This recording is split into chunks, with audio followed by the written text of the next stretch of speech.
Project Rajasekhara Reddy గారి కలల project. Rayalaseema ప్రాంతం, ఈ చుట్టుపక్కల ప్రాంతం మొత్తం సస్యశ్యామలం చేసే ప్రాజెక్టు. అలాంటిది రాజశేఖర రెడ్డి గారు, మీ రఘువీరారెడ్డి అంకుల్ గారు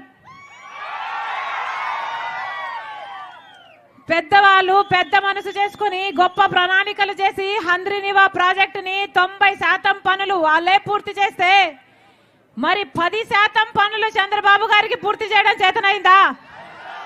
పోనీ జగన్మోహన్ రెడ్డి గారికి చేతనైందా? 6 నెలల్లో హంద్రీనివా ప్రాజెక్టు పూర్తి చేస్తానని చెప్పి కూడా జగన్మోహన్ రెడ్డి గారి పూర్తి చేయలేదు అంటే మరి రాజశేఖర రెడ్డి గారి ఆశయాలను నిలబెడుతున్నవాడు జగన్మోహన్ రెడ్డి గారు అని ఎలా అనుకోవాలి? ఎలా అనుకోవాలన్నా? 127 వాటర్ ట్యాంకులు నింపుతారని చెప్పలేదా జగన్మోహన్ రెడ్డి గారు?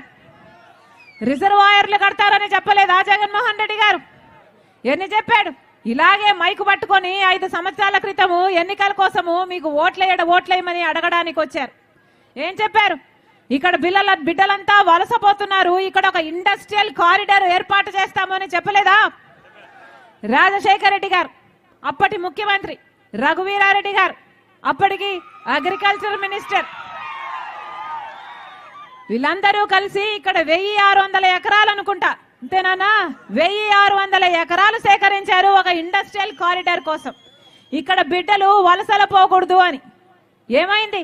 వాళ్ళుంటే ఎప్పుడో పూర్తయ్యేది కదా. రాజశేఖర రెడ్డి గారు బ్రతుకుంటే భూమి సేకరించారు, మీ రఘువీరారెడ్డి గారు భూమి కూడా సేకరించారు. రాజశేఖర రెడ్డి గారు ఉంటే బ్రహ్మాండంగా ఒక ఇండస్ట్రియల్ కారిడార్ వచ్చేది. వాళ్ళు వెళ్ళిపోయారు. రాజశేఖర రెడ్డి గారి తర్వాత వచ్చిన ముఖ్యమంత్రులు ఎవరైనా పట్టించుకున్నారా? 5 సంవత్సరాలు చంద్రబాబు గారు ఉన్నారు, మీకు ఇండస్ట్రియల్ కారిడార్ వచ్చిందా? ఇప్పుడు 5 సంవత్సరాలు జగన్మోహన్ రెడ్డి గారు ఉన్నాడు, ఇండస్ట్రియల్ కారిడార్ వచ్చిందా? ఉద్యోగాలు లేవు. ఇండస్ట్రియల్ కారిడార్ వచ్చుంటే ఉద్యోగాలు వచ్చును. ఉద్యోగాలు లేక 10,000 రూపాయలకు 12,000 రూపాయలకు బెంగళూరుకు వెళ్లి మీ బిడ్డలు ఎంతమంది పని చేస్తున్నారు? ఎంతమంది వలసపోయారన్నా? ఎంతమంది వలసపోయారు? ఎవరు పట్టించుకుంటున్నారు? మీ బిడ్డలకు ఉద్యోగాలు ఉన్నాయా లేదా? మీకు సాగునీరు వస్తుందా లేదా? ఎవడైనా అడిగాడా? కనీసం సాగునీరు కాదు కదా, కనీసం తాగడానికైనా మంచినీళ్ళుందా? మంచినీళ్ళైనా ఇస్తుందా జగన్ రెడ్డి ప్రభుత్వం?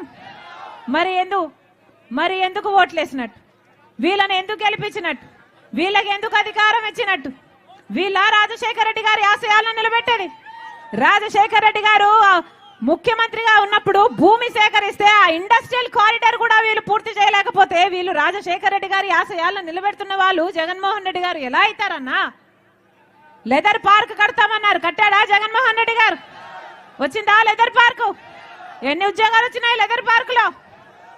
ఔటర్ రింగ్ రోడ్ కడతానన్నాడు జగన్మోహన్ రెడ్డి గారు, వచ్చిందా? కనిపిస్తుందా? మరి ఎందుకన్నా నమ్మి ఓట్లేస్తే ఒక్క మాట కూడా నిలబెట్టుకోకపోతే మరి జగన్మోహన్ రెడ్డి గారికి మళ్ళీ ఎందుకు ఓట్లేయాలి? ఒక జగన్మోహన్ రెడ్డి గారైనా చంద్రబాబు గారైనా ఈరోజు బీజేపీ పార్టీకి గులాములయ్యారు, బీజేపీ పార్టీకి బానిసలయ్యారు. పులి సింహం అని చెప్పుకుంటున్న వాళ్ళు బీజేపీని చూస్తే పిల్లుల్లా తయారయ్యారు. వీళ్ళ రాజశేఖర రెడ్డి గారి వారసులు.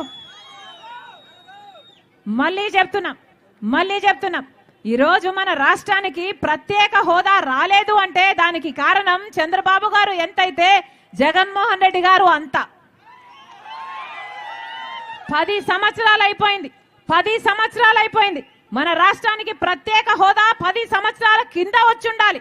బీజేపీ పార్టీ 10 సంవత్సరాల ప్రత్యేక హోదా ఇస్తామని 10 ఏళ్ల కింద చెప్పారు, ఇప్పటి వరకు రాలేదు. ప్రత్యేక హోదా అంటే ఏమిటి?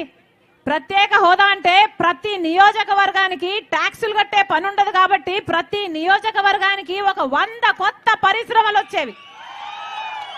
ప్రతి నియోజకవర్గానికి 100 కొత్త పరిశ్రమలు వస్తే ఎంత అభివృద్ధి జరిగేది? మన బిడ్డలకు ఎన్ని ఉద్యోగాలు వచ్చేవి? ప్రత్యేక హోదా 10 సంవత్సరాల కింద రావాల్సింది ఈ రోజు వరకు బీజేపీ పార్టీ ఇవ్వలేదు. బీజేపీ పార్టీ మనకు ప్రత్యేక హోదా ఇవ్వలేదు, పోలవరం ప్రాజెక్ట్ ఇవ్వలేదు, కనీసం ఒక రాజధాని మాకు రాజధాని ఉంది అని చెప్పుకోవడానికి